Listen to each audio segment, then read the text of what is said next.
feet. Winds continue across the state with a threat for fire.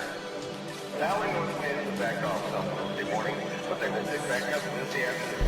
The winds will gust 30 to 50 miles an hour. Tides out of the northwest. There will be a very low humidity, so the fire danger is extreme. High low Wednesday will be much more reaching the mid-60s. And the cool windy trend continues to Friday.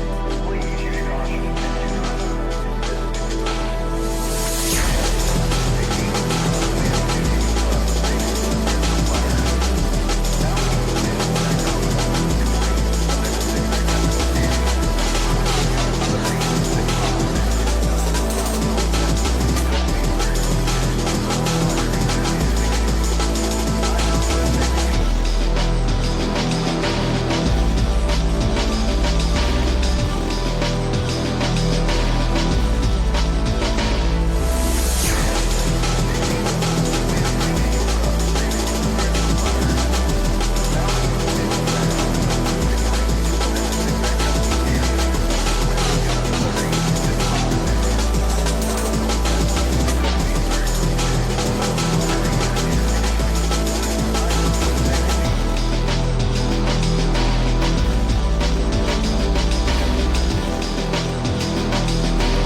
मेरे वीडियो को लाइक करके फॉलो कर। तुम्हारी सारी चिंता